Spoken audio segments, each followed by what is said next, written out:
السلام علیکم ورحمۃ اللہ وبرکاتہ۔ ناظرین، روزمرہ زندگی سے تعلق رکھنے والے مسائل، ان کے حل اور روحانی وظائف لے کر آپ کی خدمت میں حاضر ہوں۔ آج میں دوستوں ایک ایسا عمل لے کر آیا ہوں ان لوگوں کے لیے جن کے رشتے میں رکاوٹ آ رہی ہو یا جن کے رشتے میں بندش کی گئی ہو یا جس شخص کا رشتہ ہو کر ٹوٹ جاتا ہو، تو دوستوں کے لیے ایک جو بہت ہی مجرب عمل لے کر آیا ہوں۔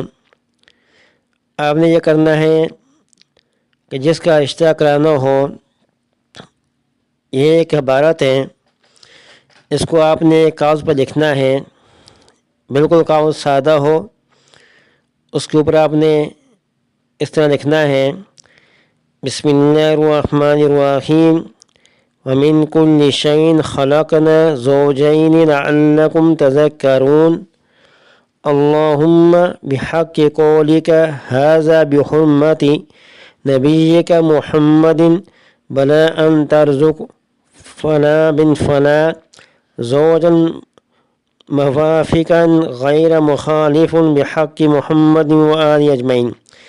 میں دوستوں اس میں جو لکھا ہوا ہے ان ترزق فلا بن فلا، وہاں آپ نے اس کا نام لکھنا ہے، لڑکی کا اور آگے اس کی والدہ کا۔ اگر لڑکا ہے تو فلاں بن فلاں لکھیں گے، اگر لڑکی ہے تو فلاں بنت فلاں لکھیں گے۔ تو دوستوں اس طرح بات کو لکھنا ہے، میرے کو کاغذ سادہ لینا، اس کے اوپر کوئی لین وغیرہ نہ ہو۔ تو یہ بات آپ لکھنی ہے، دوبارہ یہ بات سن لیں: بسم اللہ الرحمن الرحیم ومن كل شيء خلقنا زوجين لعلكم تذكرون اللهم بحق قولك هذا بحرمة نبيك محمد بلا أن ترزق فلا من فلا زوجا موافقا غیر مخالف بحق محمد وعلیہ اجمعین۔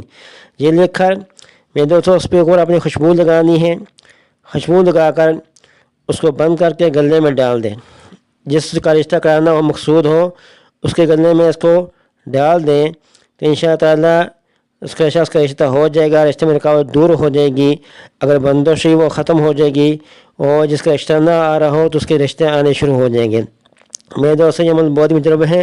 اس کے ساتھ ایک وظیفہ بھی کرنا ہے کہ ہر نماز کے بعد ایک تسبیح پڑھنی ہے، یا لطیف ایک تسبیح پڑھنی ہے ہر نماز کے بعد، تو انشاء تعالیٰ اس کے برکت سے جو رکاوٹ ہوگی وہ دور ہو جائے گی۔ تو دوستوں یہ بہت مجرب عمل ہے۔ تو آخر میں آپ لوگوں کا ریکویسٹ ہے کہ ہمارے چینل کو سبسکرائب کریں، بلنکوں کے بٹن کو دبائیں تاکہ ہر آنے والی ویڈیو آپ تک پہنچ سکے۔ والسلام علیکم ورحمۃ اللہ وبرکاتہ۔